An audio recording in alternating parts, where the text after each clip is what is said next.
everybody. Welcome to a very special episode, God, I say that a lot, of Games My Mom Found. I am Mike Albertin, and who's with me tonight? Oh, Tiffany Albertin.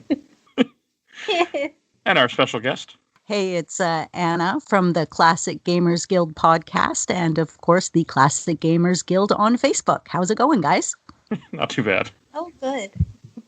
We're both in that group, actually, too. Yay! It's the place to be. The fun group. All right, and we are here for a special episode. God, I say that too much sometimes. We are, because as I do this once a year, I did it last year, we covered Labyrinth. This year, because it's getting close to Tiffany's birthday, we are covering The Dark Crystal, Jim Henson's film from 1982? Wow. What? That's older than I thought it was. Oh, it's the year I was born. It's a good year. I should have remembered that, but it did not click right away when I just read it. Oh, well. How rude. I mean, I've seen this movie before. I know I saw it when I was younger. I have no recollection of when I saw it, where I saw it. I just know I saw it, and then I saw it. Me and Tiff saw it in theaters, actually, what, a year or two ago, Tiff? Yeah, they brought it back, and I was so excited. It's, and you said you had saw this before, Anna, too? I saw it as a kid, again, like you, like maybe it was like an edited version on TV. I'm pretty sure I did not see it in the movie theater. Maybe I rented it on a whim with some friends, but not up until recently when we were going to do the podcast that I started rewatching it and realizing that I needed to relearn what's going on. There's a lot happening. It's a very strange movie, and it was even stranger because I know when they first released it, or were going to release it, it had no English in it. Everything, no subtitles, everything was just sounds when they talked. Wasn't it their own language that they developed for each of the creatures or something? Mm-hmm. Yeah, so it was quite a different concept. I mean, what a big mind Jim has. Like, you got to be impressed. He just assumed everybody would know what was going on, I guess. I mean, you could even with English, I don't really know what the hell's going on half the time, so this movie is odd. It's illustrative. It has a lot going on visually, for sure. I mean, even if you had mute on and you were just sitting there looking, there's just so much detail everywhere happening all the time. Oh, yeah, there really is. Yeah, I love the detail with the world he created. I just love it. I love that there's no people. There's no humans. Like the other movies, they all have somebody in it somewhere. Sesame Street has somebody, the Muppets, right? This is just like all high quality, very expensive puppetry all the way through. I love it. Yeah, it's like, what, 15 million for this movie or something? Personal passion project and connections, for sure. Like 3 years of his life, and then, quite the end product you get when you get a passion project like that. This movie actually made him money, unlike Labyrinth. But hey. and this one, he's like, it doesn't have to make me money. It's okay. Like, whatever happens, happens. It even starts off kind of like it starts off with the whole them just talking. You're just being narrated to when this movie enters. And I remember like when we were watching it this time, like, this doesn't pull me in right away. Like, it's kind of odd, but it's interesting. I just thought it's kind of weird to have just narration when the movie starts. You have no idea what's really going on. You just see this creepy castle, and you just get narration that's kind of trying to bring you into the world. I think that's pretty interesting. Well, they're trying to tell you the story. But not, sometimes movies will do it more like they'll show you. This movie's a very much like in the beginning kind of a tell movie. If that makes any sense. There's a lot of background, too, because it's kind of like, here's a movie starting, but we're going to go back 1,000 years and just quickly give you a rundown. Yep.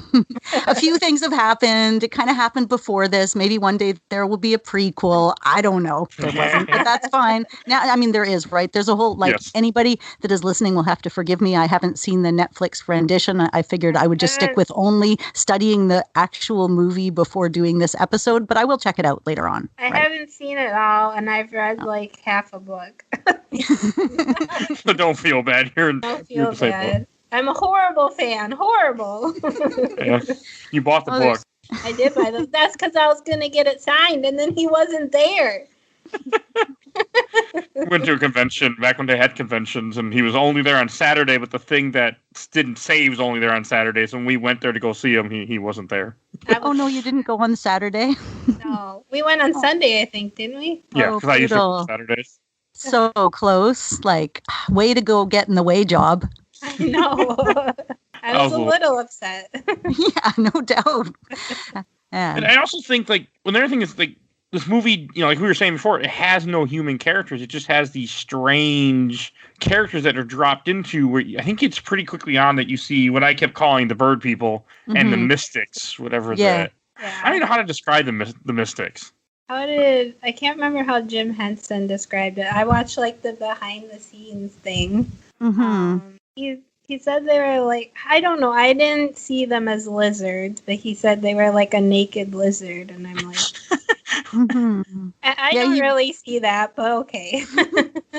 he had one come on. He was doing like a talk show circuit run in like 1982, and one of the mystics came on as a puppet and looked at them and interacted and nodded, and it was such a complicated being. And Jim said, I couldn't wear that costume for more than 2 or 3 minutes without falling over forward on my face. So huge props to the guy inside there, because that's one hell of a position to hold. Yeah, because you have to like crouch, and one of their hands is like in the head, and I can't remember how they move the arms, but yeah, I wouldn't be able to do it. Yeah. Many people make light work, but not necessarily in this case. And the animatronics, like for the eyes, especially for like Kira and Jen, the complexities, like I know it was like foam latex, but back then that was a big deal. They're like, we've got this product. It's like, what is it? It's foam latex. Holy shit, that's amazing.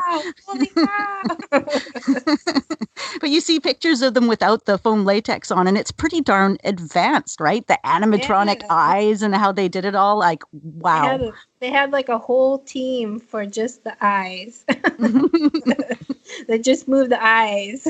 I mean, the puppets are really well done. I mean, one in 1982, but still, they're very detailed. Everything is so different too. Like I think Tiff, you mentioned we were watching this a couple nights ago, how everything is just so unique. Like all the birds, cirkies, or what the hell are they called? Catskis. Well, I can't say that. But whatever the hell, like they're all different. They're so different detailed, and like, everything in this movie is different detail. Like the mystics are all just a little bit different. Yeah. Each one has different characteristics. Like some had longer necks, some had longer snouts. I thought that was cool.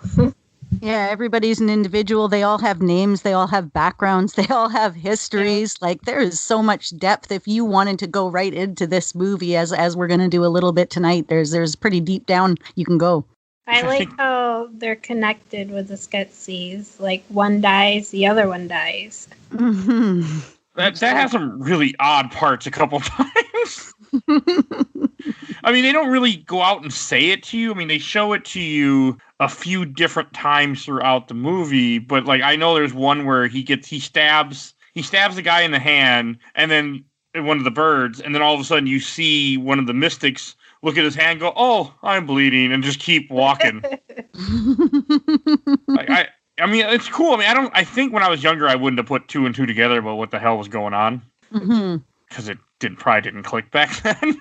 But I like it that it's supposed to be that these two ancient races that have been around for, thousands of years were split in half or something, like their evil incarnate or their greed or those type of, I'm trying to think of the word, those type of, traits are what the bird people are, and then the other traits are like wisdom and patience. They're went into the supposed to be the 7 deadly sins, even though there's 9 of them. Oh, so that's how it fits. That's funny, because I was thinking cruel versus gentle, but there's of course way more to it than that. Yeah, Jim Henson was like, well, we have a couple extra deadly sins. You know, people are good at finding them. I bet puppets are really good at seeking them out too. You know, puppets can be pretty hardcore when left to their own devices. It's interesting, with the mystics, and here you have. I mean, this whole movie all revolves around a giant crystal that is never really. I guess they do explain it a little bit here and there, what this crystal is, but. You're just kind of really dropped into this world. And I think as a kid, I was very much into fantasy type movies, and there weren't a lot of them at that time. Mm-hmm. So I wish I could remember when I first saw this. I just know that when I did see it, it had my interest because it was fantasy. But if I remember correctly, I wasn't a big fan of it as a kid because it didn't grab me for some reason. Well, why the heck not? I don't know, but I don't think it did. I know I watched it, but I don't remember anything else. That's it. We gotta get a divorce. Wait till we get the end of this episode. But you're gonna have to say, but it's just I do like how the whole I don't know. I feel also like so many fantasy things have to deal with a crystal, but I'm okay with that. I don't mind that trope. Or do I mind the trope of? Oh, here you go. Oh, I don't. I remember when I was younger watching it and being surprised at the shape of the shard and how it came out. I was like, I don't know. You picture a shard more, and I get it. It's like a hole, right? But I remember as a kid being struck by that being funny. Because it looks like the shape of the crystal, but it's part of the crystal. Like yeah, like a mini crystal that came from the crystal. That's a good way to put it. Yeah. Like I kind of expected it to be like on Inuyasha. It just shatters. I mean, it doesn't really, like, to me, it's kind of odd. Like, why is this a little piece just broke off just the way it did? Like, I think it shows a scene of, like, there's supposed to be, like, the old emperor or one of them hit it. Like, how did that piece break off like that? Like, I agree. It should have been, like, a shatter, not just one little piece that fits in. Just perfect. Go on. But hey, and I mean, and I guess I never really thought about until just now. Like, this is kind of like a Lord of the Rings parody too, in a sense, where like the whole movie is him having to. How is it a parody when Lord of the Rings? Because he has to. Well, not a parody per se, but it's kind of inspired. We'll go because he has to go to a place that is controlled by the darkness people, essentially in this, like the evil beings, and put something there. Yeah. You know, like take the Mordor, but in this case, take the crystal to whatever the hell that castle is called. I can't remember. That's okay. That's okay. It doesn't matter. Yes, it does. Not to me. I know a lot of things don't matter to you. Yeah. That matter to me. Like, watching this movie? Yeah, like watching this movie. I heard that. My kids have been really good about it. I keep putting it on in the background because, like, I've watched it, but I've just kind of left it on and let it run in the background so I could kind of get the gist of it. And so they're just like, "What are you putting on?" "Oh, right, the movie again." Smart kid. They're like, oh. Yeah. Well, they were interested like the first time, right? But they're like, "You keep leaving the room and doing stuff." I'm like, "That's why I have to keep playing it over and over." But like, he's in the room playing his game, so he's just getting the movie over and over and over again. At least this movie's not super dark. It's just a little dark, but a little dark. Yeah, a little bit. Yeah, but it's hidden in all very good ways. Like it isn't nothing like Labyrinth. Like, I guess it is interesting. Like the main characters are what they call Gelfling, which are like a humanoid type elf combination, I would say. Yeah, they're the most human characters in the whole movie. Mm-hmm. And there's not supposed to be any, but then there's one, but two also. Yeah. Yeah. Yeah, and hey, there are real people a couple times. Like you were telling me, Tiff, how when they run, it's a little kid or something in costume. Oh yeah, when like the faraway shots when their back is to you, they're like little. I think they're children. Mm-hmm. But whatever, they're not the puppets. And then like they are worth a lot more in value as far as like life essence goes compared to the other smaller creatures, the podlings and various other things. Yes. There's not a lot of people. There's not a lot of creatures alive. Like you have the podling, which are little hobbits, but even smaller. You have a bunch of different wildlife. You have the mystics and the Circes, and then you have the two Gelflings that are supposed to be extinct because the prophecy said that they were and the prophecy said they were going to kill the Circes, so they the bird people. So they killed the bird people, all the Gelflings. I like the bird people. I really do. Like I like. Chamberlain is the one that's the red that we have the Funko Pop of, right? Yeah. The Chamberlain, because the other one's the General. You got the General, the Chamberlain. I like the Emperor. Do we have the General? Mm-hmm. I don't know if we have the Funko Pop. I don't know if there is one. We have all the Dark Crystal Funko Pops. Oh, nice. Yeah. I was excited. I had to get them all. Oh, and we got to take a minute to talk about Agra, because she's pretty awesome. Agra. What could you say, boy, girl? This being of Agra is awesome. I like her. I don't like her at all. She creeps me the hell out. Oh, Lord. She's creepy. She is very effective. I mean, the costume is amazing. Like, there's so much detail to take in, and she's the keeper of secrets, right? She's the oracle. She's pretty important. I like the way she talks, though. Me too. I can't handle her. I like how she has the crystals, right? That's supposed to go in the big crystal, but they're all the same shape. How are they all the same shape. I know, like, clearly Jen would be the only one that would be able to suss that out. Otherwise, she'd just have her collections of crystals. Yeah. I felt like she knew what she had, and it was kind of like a test when she puts the multiple ones out there for him. Like they're trick crystals. Yeah. Yeah, like it's to see if somebody was worthy who came into this or not. Because the whole all he has to do is play his little flute. Yes, I mean that's how it works. Like, but there's the one part that I really do like in this movie that made me laugh every time, partly because of a meme, is when you have all the bird people and one of them is dying, and the guy's the old emperor, he's in the bed, and they're laying there, and then he's like, "I'm still emperor," and then he dies right afterwards. And there's a meme that was going around about a couple months ago after Trump had lost the election, where it's like it was a meme of Trump as the bird one dying, and it always made me laugh. I'm still president. Yep, I love that meme. And now more appropriate than ever. Yeah. Came out right away, like right around that time after the election in here, and I'm like, okay, that's funny. That was a good meme. Whoever made that. But Go ahead. I just love that scene. It's just I just like because it shows how greedy and I guess because they're the seven sins, like where he should relinquish power. He's no longer he's dying, but until his last breath, he won't let them grab the scepter. Yeah, no chance. That's my scepter, bitches. So I never really understood like the whole stone game. Like after he dies and they do like the battle and they go and hit the stone. I always thought that was odd. I didn't understand it. I'm not sure if I understood it either. I had to I watched it, right, but then I had to go to YouTube and be like, show me a video that explains what I just watched, just a little bit, so that I could get a little bit more history and background and make a little sense of it. Because, like I said, you can't just watch it once and get all the concepts and understand what it's about. Yep. No, it's very unique, and there's a lot of like stuff in the background of this movie, and just like all the mean that what they're going for. That really, I think, does a good job of confusing you. I think it confuses me. Does that count? I guess. I think this movie is confusing. And it won't confuse. Okay, I guess.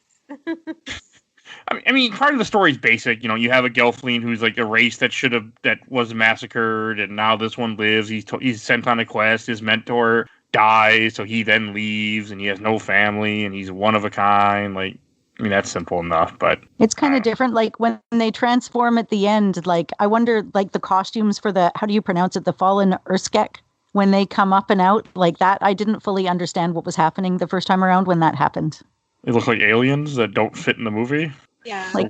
Ghost beings, kind of. I kind of always wondered how he did that. I was like, how does this work? Well, there's so much detail. All the puppets. Like, my favorite puppet in this movie is the beetle people. I love the beetle people. I don't know why, but I know it's one guy in a big, big suit that just keeps moving their arms around, and it just... Yeah. They are so vicious looking and just so cool. I remember that stuck with me. Them are pretty awesome. Yeah. They're easily my favorite. Nothing else. I don't have a thing for any other character, but the beetle people I really like. Their ending was pretty amazing too. So, I mean, it was all epic, right? So don't they all just like burst into dust or something at the end? They crumble. They kind of fall apart, but it was like, it's so cool looking. Mm-hmm. I know when we saw because when we saw it in theater, we saw a special edition type thing beforehand, and they showed like the suits, and I remember them showing a scene with a guy wearing a suit but without wearing the helmet piece, and because they're moving their like when you see the claws move, that's just their arm moving to make it look very beetly or insect like. Beetly. Beetly, yeah, I know it's not a word. It's just what came to my head. They had to like make a little contraption where they could hang the suit with the actor in it, so they didn't have to like take it on and off, but they could give the person a rest. Wow. Okay, go to your hooks. All right, good. Thank God. Don't take a rest. I like the podlings. They remind me of like, what are they called? The dozers from when they do Fraggle Rock later on. Oh yeah. I guess they were based off of potatoes because I can see that. Little potato people. Aww. I have no idea what you're talking about. The little podlings. Oh, okay. They suck the energy out of or whatever. The essence out of. And that's like the coolest scene, kinda. Yeah. That is a creepy scene. So but I'm confused because like once the crystal is whole, like all the podlings that had their essence sucked out of them are suddenly cured. Like they're suddenly back to normal. I didn't understand that. Yeah. Why did that happen? Did they give it back? Was there a refundable deposit? I mean, if they didn't, I mean, this movie would have been a lot darker because like they take these people they're kidnapping, these little podlings, and they just put them in a chair and zap away their life, or they become little slaves. Mm-hmm. I guess really dark.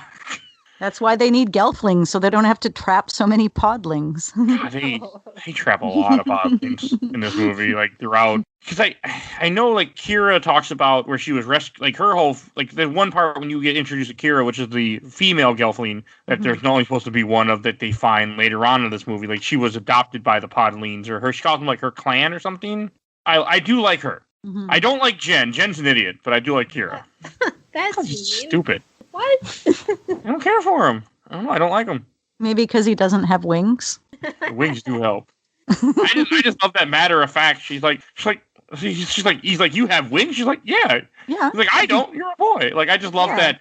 Duh. I love that real simple. Like, well, of course not. That part didn't make me laugh.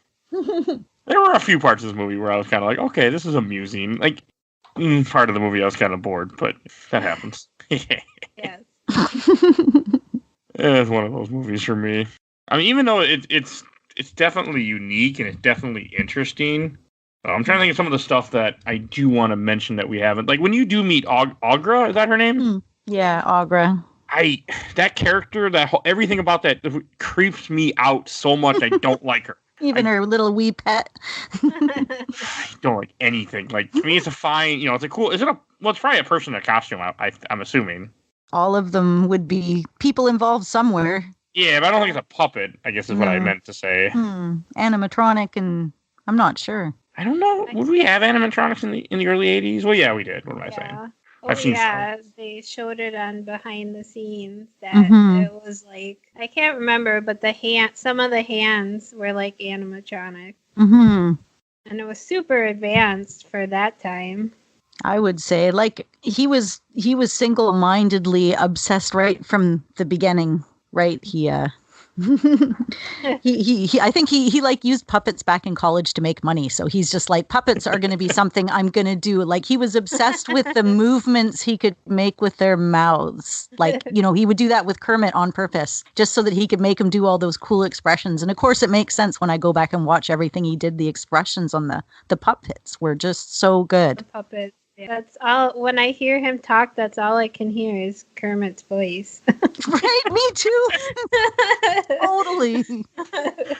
I mean, he is Kermit, so. Well, I know, but that's still, I didn't realize it was that close to his voice. Like. Yeah, it's not that far off. No, it's Have you guys ever seen that Salmon Friends? It was like his original show. It was supposed to be like 1 year out, and it ended up running for 8 years, which I didn't even know. Is that where he did the dog? Yeah, and the kind of and the original Kermit the Frog, he kind of looked like a really plain creature, and then he did like a bunch of coffee commercials, like 150 of them, but they were all like 10 seconds long. Oh, funny! I've never heard of this before. No. Mm-hmm. I feel ashamed. Do some Jim Henson YouTubing. My God, I got caught in a rabbit hole ever since Mike told me that he wanted me to be on this episode. I'm like, oh man, I love the movie, but now I want to see everything out there on Jim Henson. And there was this documentary that's in a place where, I don't know, I'm probably not supposed to say where it is, but online randomly if you Google it. But it's like an 1.5 hour long documentary right in that time period. And it is so good. I have to find it now. Yeah, I'll send you a link later. Yeah. And you like the thing when he meets Agra, like you have all the vines that grab Jen, and he's like so confused of what he's doing. Just now that I think about it, just reminds me more and more of Lord of the Rings, where Frodo doesn't know really what's going on. So it makes me think of now. I just keep getting Lord of the Rings references with all this, like the Beatles or the Ring Wraiths, kind of, but they're not. Nothing. Okay. Nothing. No. I do like it when you do have a scene like after when Jen does run into Kira and they go to the town with the podlings, like that part when the beetles go busting into the walls and just breaking everything, like they really look terrifying type creatures. Yeah. I like that. That's a good part. You like the terrifying creatures? I just like the beetles a lot. They are really effective at what they do. Like, I mean, I'm just imagining how many hundreds of hours went into the design and creation of each and every costume. The Beatles, too. Like, whoa. Yeah, for sure. Yeah, that was no simple thing. No, because you have to make it functioning, and that would be hard. I mean, there's so much detail all the puppets, and like even the podlings, all the podlings look a little bit different. None of them are exactly the same, which is, I mean, there's a lot of those little guys running around too. Mm-hmm. So that's, in Jim Henson's head, he probably knows all their life stories and their lineage and who their parents were and how they're all connected. He's got like charts on his walls and how many babies they have. Exactly. And I believe it too. Like I'm laughing, but I'm like, yeah, probably. I mean, he did love his puppets. I mean, so I can see him definitely having all that, detailed information that, what he was trying to create here in this world. Mm-hmm. Like even in some of like the small scenes in this movie, when you're just kind of like panning around the world, when it just shows Jen or Kira just traveling the countryside, and there's so many little things that are going on around it. Like there's little little animals. I mean, I consider monsters that are in this world, and they're all detailed. It's little things that you might not even catch here first, second, or third time watching this movie. It's true. I love the little sea anemone kind of creatures, and they're like wiggle, wiggle, wiggle, and they're like red, and then they disappear. They're not really sea anemones. They're like in the rocks, but still. I like the nebite, the big nebite that comes out of the swamp that he's all scared. I'm just like, it's just a nebite. And he's like, I have no idea what you're saying. I like that the baby one. Aww. Because I also love how right after you have the scene with the nebite where she's talking to it and, comforting it or whatever when it comes out of the swamp, that's when Jen jumps to the table and they say, bring us the nebite. And I'm like, oh. I never caught it before. I know. I was like, oh, that's that creature from the swamp. Yeah, but now they're we don't have to worry about those guys. No. That scene of like the whole banquet when all the Cirques or the bird people are eating, like that is such a that's another scene I really like. I think that's a very interesting scene. Like it reminds me of Indiana Jones and the Temple of Doom. When they're all eating like eyeballs and monkey brains and I'm always fascinated by eating and puppets and scenes, to make it look real and to make it work is always, it looks like a huge challenge. I know. And they work those forks and It looks good. It looks like people are in costume, not just puppets. Like there's no issues with the eating, and it looks believable. I mean, I like how most of them are slob, but a couple of them aren't. Like a couple of them are kind of like trying to eat with like I think utensils or something, where some are just like shove their head in the bowl. Like I think that's funny.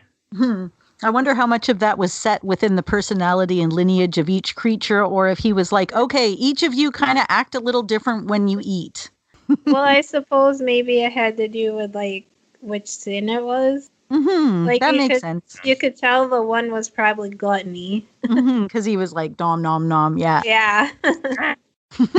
It's cute. And you have the little podlings that are all like silver and gray because they lost their life sentence and they're being they're dragging out the food. I love when they bring out dessert. They brings out a tray of little black fluff things and they start running for their lives as they're eating them. And that was cute to me for some reason. Well, those are actually the least expensive puppet on the whole set. They were like $1 each, and they got them at a toy store. And you wind them up, and then they all just go nuts. So they bought out all the ones they had in the toy store, and it was Jim's favorite toy. Oh my God, that's so funny! Right? I would not have known that. I don't know, that was another part that really amused me a lot. Like I had a big smile, and I remember as a kid, I think I liked that part too. Mm-hmm. It's just it's super fun. It's like eat them. The wildlife is just so cool. How every time they do show the world, and it's so detailed. Like to think about how and it's all just a set. Like nowadays, everything would be green screen. And now at this time, this is just they built this set. They built everything. Like it's kind of cool. You can't imagine how long that took to make all that. Mm-hmm. The one that does the voice of the scientist, Tiff, that's the one that we met at the last convention we went to. Oh, how cool. Steve Whitmire. Yeah, he was cool. He was super nice. Yeah, we were at a convention back when they still had those things, and he was there, and then I had no idea who the hell he was, but Tiff got all excited. Well, because on his picture, it showed the dark crystal. I was like, ah! Oh, yeah. Looks like he was also Kermit. Yeah. For a little while after Jim Henson passed. Oh, cool. Okay. Yeah, neat. Nice guy, too. Yeah, he was super nice. I got my picture, and he signed another picture. Sometimes you meet people at conventions, they're not very friendly. we met one person that wasn't too friendly, but most that we met have been. Who was that? I don't remember. Charisma Carpenter. Oh, yeah, she was a bitch. What did she do? Not to us, but... Didn't we do the photo op session? Yeah, because it was our first convention ever. Yeah, I wouldn't do that again. I like the selfies better. But she was just like, somebody wanted to hug her, and she's like, I don't do any hugs. And I'm like... I mean, I don't blame her for that part, but it was just the way that she did it was very just kind of. And then she'd be like, "Next," and I'm like, "Okay." Oh man, see, Howie Mandel knows how to perfect that. He's just like he can smoothly transition you away from hugs and into an air fist bump magically, and you still like the guy, right? There's a certain amount of class you need to pull it off. But you know that's how he is. If you knew that's how she was, it'd be a little better. Exactly. No, it sounds like her approach wasn't quite the best. I was like, oh wow, she was never acting every time she That's just how she is. That's just how she is. Yeah. I mean, that's what it really felt like. I mean, it was still cool, but it was just funny. Like later on, we were kind of walking around, and she was her character from Buffy, very much so. And Veronica Mars. Oh yeah. Oh yeah. Forgot about that. She was still a bitch in Veronica Mars. Yeah. Sometimes it's best to just cast in type. I know, right? I mean, some people they do. They play the same character. They just play themselves. That's it. I do like the boat ride in this movie when you have Kira and Jen riding the boat, and you have the stupid crystal bats that make no sense to me. They're like, send the bats, and you just see these bunch of things flying, and the part that confused me. Okay, so they're in this boat, and you see the bat, and she knows that the bat, they can see what the bat sees. So she's like, oh, instead of just saying get down, she hits it with a sling, which ends up making that does absolutely nothing because they hit it with a sling, it falls in the water, and it just watches them in the water instead. And she had no proof that had seen them in the first place. Mm-hmm. Yeah. So now it definitely saw you. Mm-hmm. There's a reason for it.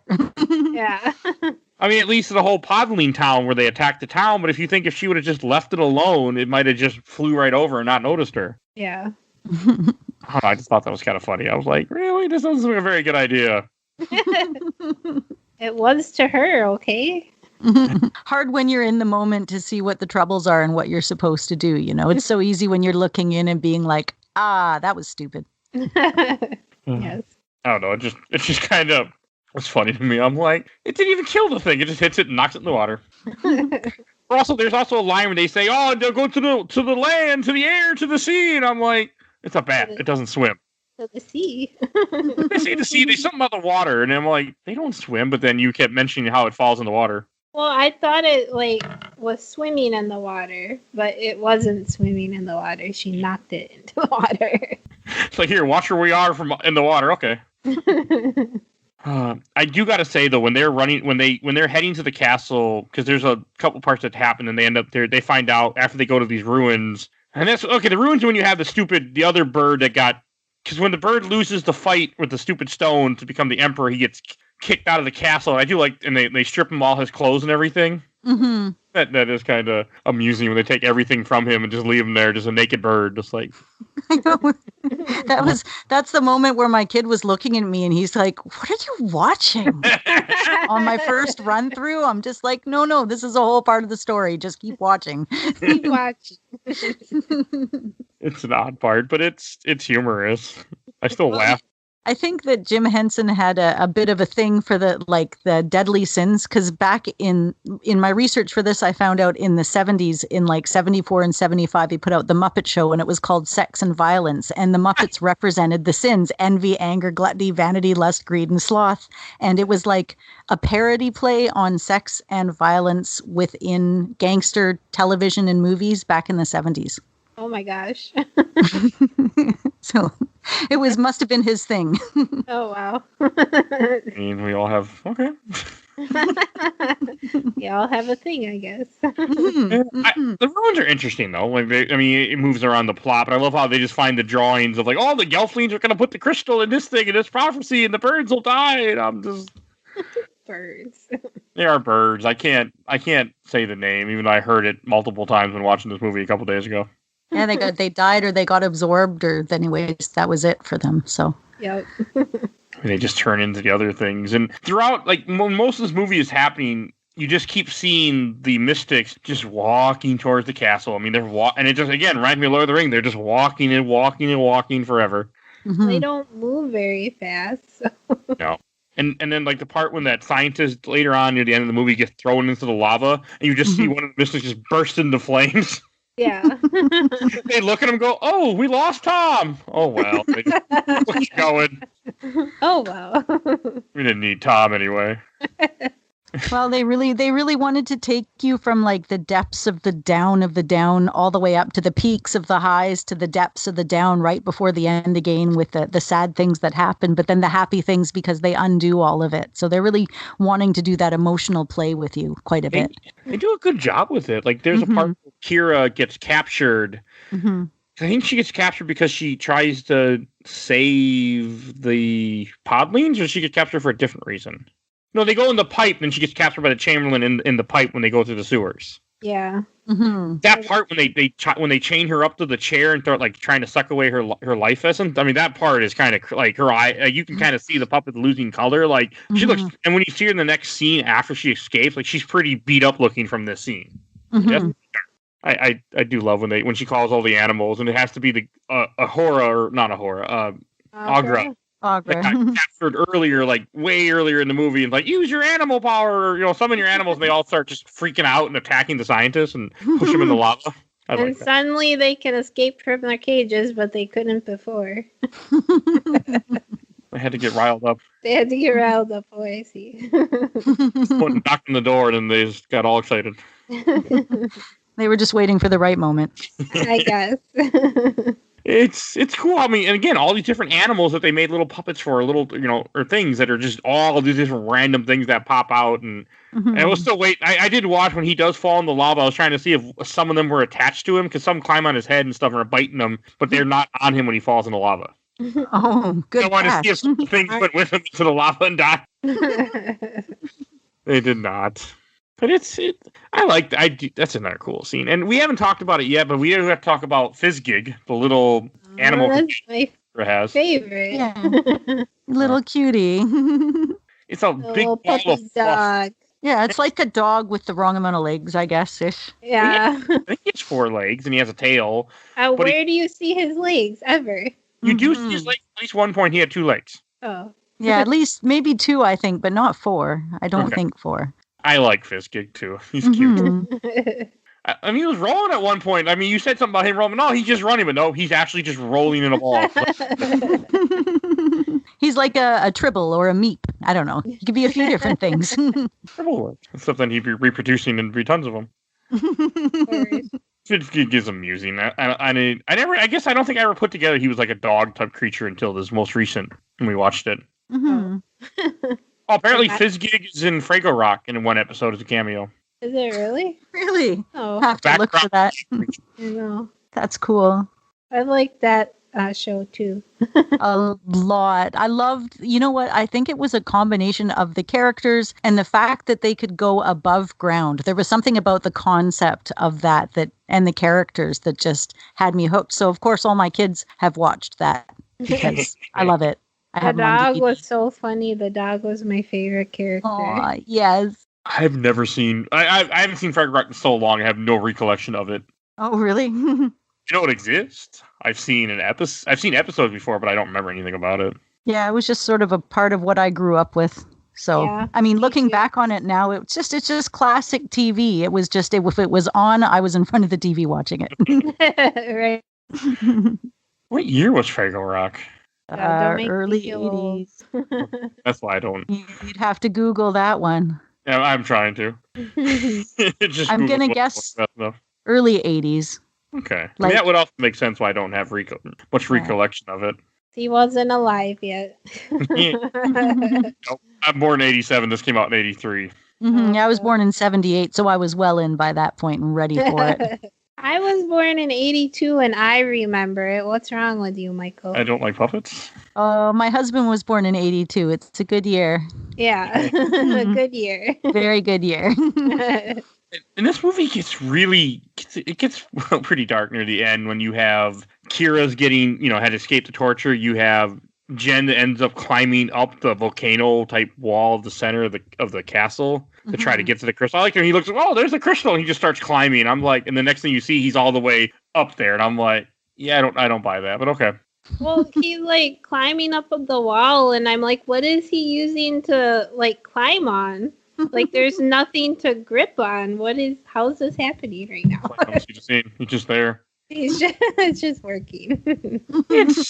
I like how everything escalates. Like, they're waiting for like this once in a lifetime event, I guess, to happen to with the crystal, where I guess the bird people will then live forever. The whole thing. Mm-hmm. I guess what's going on, and then it is cool. Like when he finally gets the crystal, like when he jumped, like there's a part near the end when he figure out you got to put the crystal in the crystal, and he jumps over on top of the crystal, and then he drops the item he's carrying. And it's like you jump on this thing that you can't get off of really easily, and you just drop the one thing you want that you needed, and Kira kind of sacrifices herself to give it to him. Then they stab her or something. Yeah, she kind of left herself open in that moment just a bit. So, and that was the other thing. They got to make you feel that way. And I wonder, like, I don't know if you guys did, maybe you, Tiffany, but did you feel that moment as a kid? You must have. Like, even though you know they're messing with you because it's a movie, you still feel it like, oh my God, what? You're like, exactly. It's a little sad though. Still, I will say that. And I didn't really feel for the characters much in this movie, but it was a little sad. But I thought she died. I was like, oh, they killed her off. Like, I don't remember this. Yeah, like it gave Jen the anger and the energy to get like the crystal back into its place because everything was just going crazy at that moment, and then it was okay. So. Yeah, because when he puts the crystal in, that's when you have the whole scene of the bird people combining with the mystics. Mm-hmm. You have all like as you mentioned earlier, all the beetles falling apart, which is cool. So cool.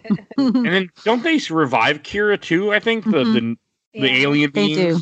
Okay. Yeah. The alien beings. That's a good way to put it. And like you said before, all of a sudden the podlings are normal. Like they have their hair. They're not all like slaves anymore. They don't have the mindless where all their essence was sucked out of them. Like it is kind of funny. They don't all of a sudden they're normal. Well, they have to do it anyways because there has to be like a girl and a boy gelfling, I would assume, because the world is like left to them, right? Yeah. So they would have to be the two of them so they could continue to be and to populate, I would think. Otherwise, what else? Who else is going to? How many other people are there? It's going to get weird when you start trying to populate eventually. But they're just going to inbreed babies or what? Oh, yeah. I guess they are related, aren't they? Yes. Line from Grand Theft Auto 3. My mother's my sister. You got to do what you got to do to make your population, yo. I guess. It is an interesting world where there's it's such a apocalyptic type world because there's so few humanoids left because almost everybody's dead at this point. Mm-hmm. All the elflings are massacred, so you have such little bit stuff left. Because I know in the Age of Resistance ones, which I never watched, there's a lot more humanoid because the world's not, a hell yet. Oh, I don't remember that. Yeah, there's a lot of gelflings in it and stuff. There's more like the birds or like royals or something. I think we only watched an episode or two, and that's as far as we ever got. Yeah, I do recall that part. And there was supposed to be a sequel to this movie too, but that got canceled. Oh, I was very disappointed.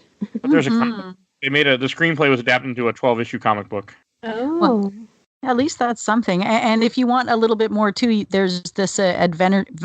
There's an indie adventure point and click that came out on AGS in about 2015. It's called Before the Dark Crystal, where you get to take control of a young gelfling, and he was captured by the Skeksis, and then it's got this little survival meter. And I was playing it earlier. It's kind of cool. And so as you're trying to escape, the meter will go up if they're kind of onto you, and then you eventually get to escape from the Skeksis and get out. So I need to play that, Michael. I need to play that. Yeah, I'll send you a link for that too. It's totally free. It's totally legit, and it's just an indie game. It takes like an hour and a half or something to play through, but it's adorable, and the graphics are really good. It's really dark. It's really pretty. I'm excited. There was a Dark Crystal game made by Sierra back in 1983 also. Oh, that must be horrible. There was 2 by Roberta Williams, right? So like 83, and it was in the high res. It was high res number 6. And they actually released that. And then they released a simplified version that had less puzzles and more story for the younger set at the same time, which is kind of funny, I thought.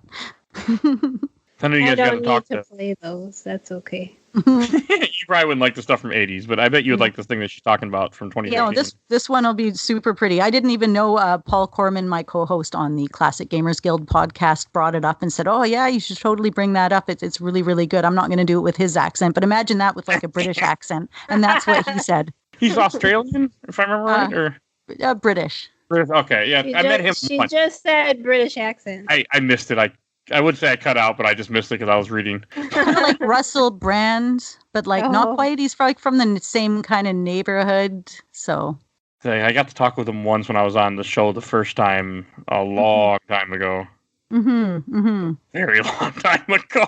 How does time do that, guys? Holy cow, right?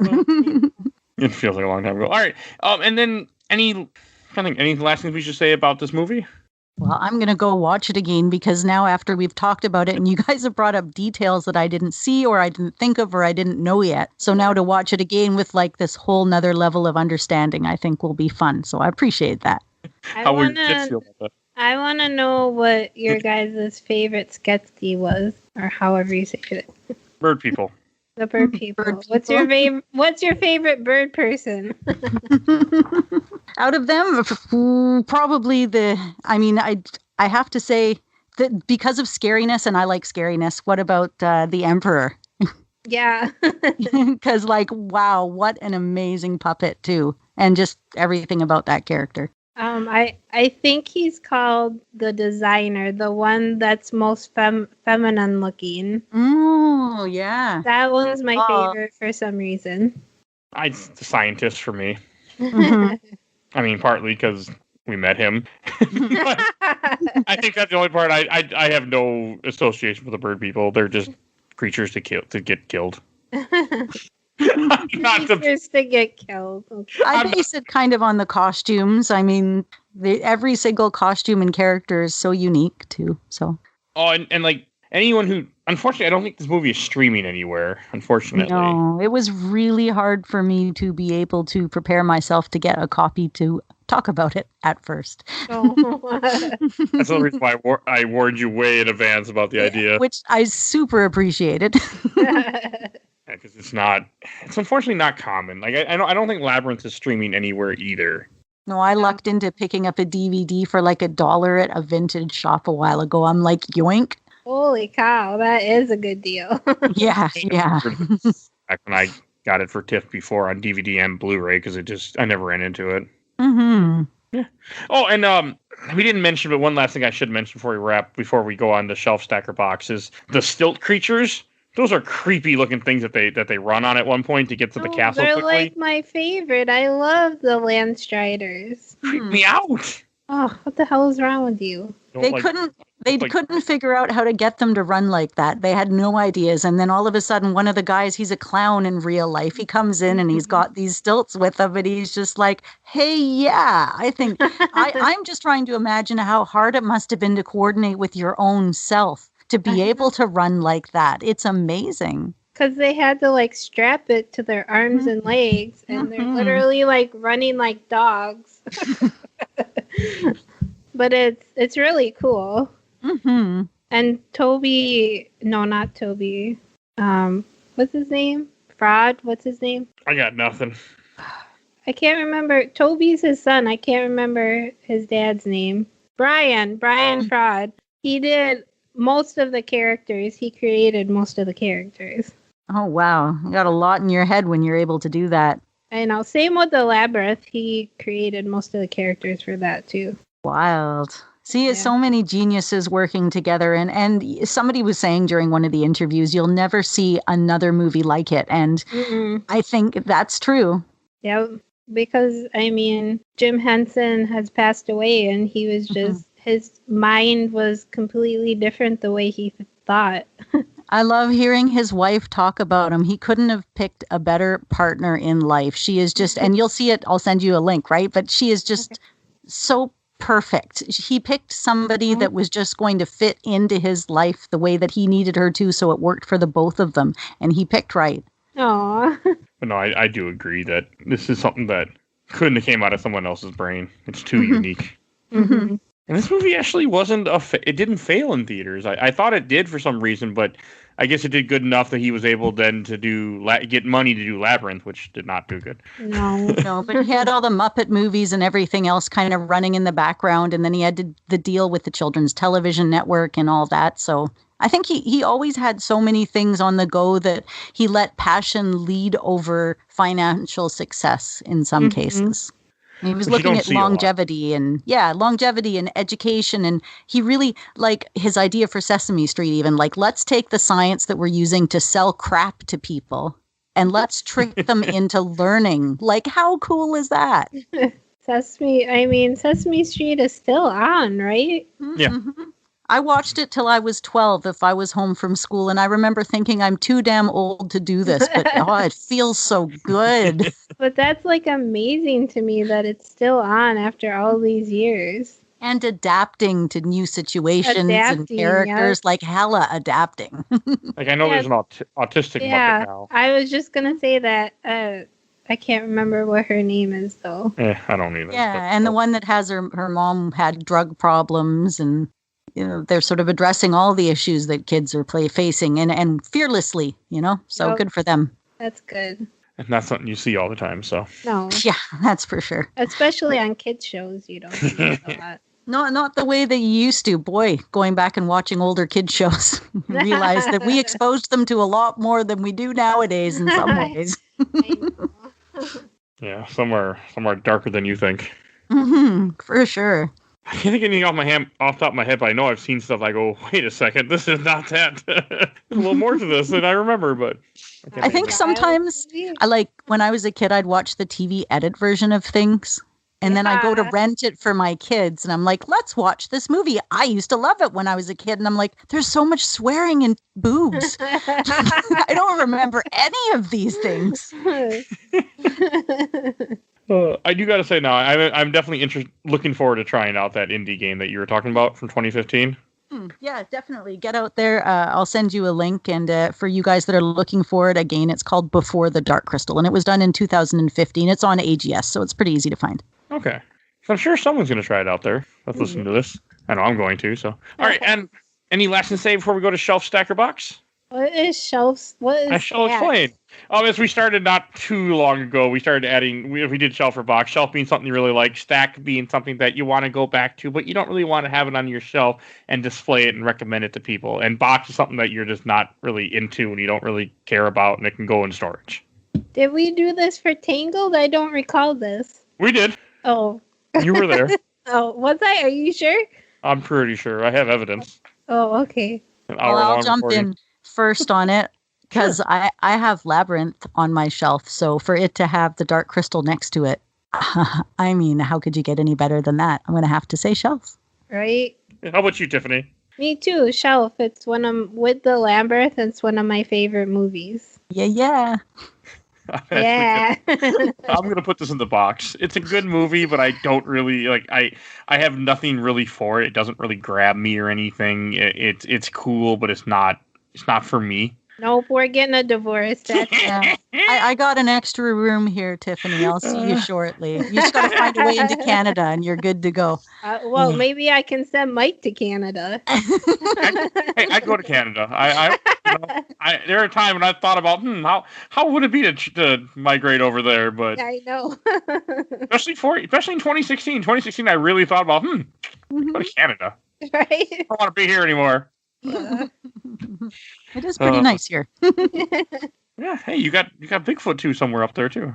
Close to me, yeah. I'm on Vancouver Island, so beautiful BC. We got Bigfoots all over the place. I used to watch a lot of. I used to be really into that type of mystery show, and they would talk about Bigfoot. And I remember them showing other areas of Canada were just nothing but forest. Mm-hmm.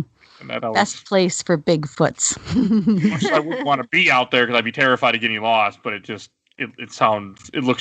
to look beautiful. We even have our own Ogopogo monster in Cadborough Bay. We call it the Caddysaurus, which is about 10 minutes away from my place. Oh, cool. Ogopogo? Yeah. You know, the Loch Ness Monster. I'm trying to see if I can Google, but Google's not working out for me. Oh. Like a big sea monster that sailors would see back in the day. You don't know what the Loch Ness Monster is? I don't know what Ogopogo is. She just said it was like the Loch Ness Monster. Yeah, just another word. Same with the Cadborough Baysaurus, Cadborosaurus. Just another word. Okay.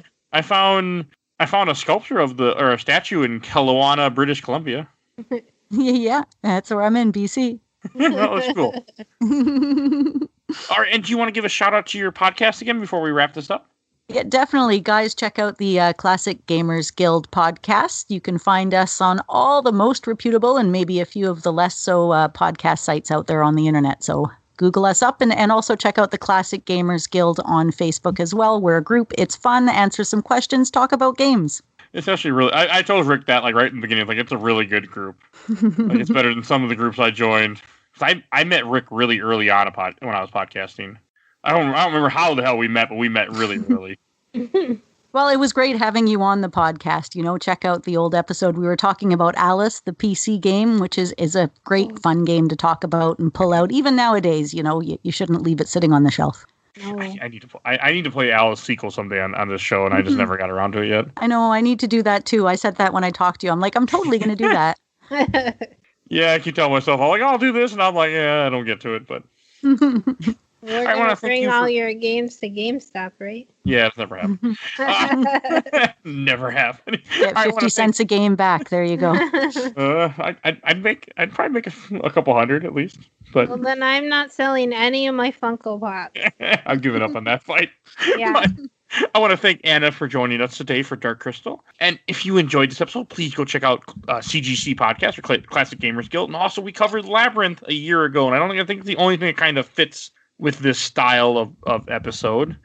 And please go check out our ton of backlog that we have. We do movies, we do comics, we do games normally, but we do so much other stuff. So definitely go through the catalog. I'm sure you'll find something that you want to listen to.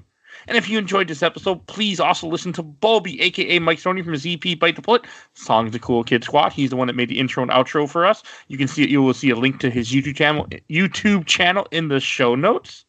And please follow us on Facebook, Instagram, Twitter, and YouTube. I'm finally on YouTube. Yay. So please follow us on there. We're subscribers. It only took me over a year and a half to finally actually do it. It doesn't help out a ton. But there's people out there who only listen to us on YouTube, I'm pretty sure. No, they think you're posting the movie and then they get mad. Hey, what are you talking about? Those 300 people, those 405 views for Age of Ultron were actually just wanted to hear me talk about it. They weren't looking for them. Yeah, okay. I didn't realize that, but a lot of people on YouTube will search things. Even though it says podcast in the title, they'll click on it thinking it's the movie. People don't read words. That's the problem. Look, picture movie. I watch now. Yeah. I got multiple thumbs down when they find out it's not actually the movie. You're like, no, but the episode's good. Just listen. Yeah. Hey, it's only 2 hours and 45 minutes for the Age of Ultron, Oh, that's a long freaking episode. All right, so definitely go check those out. I want to thank everyone for listening, and we will see you guys all next time. Bye, everybody. Bye. Bye.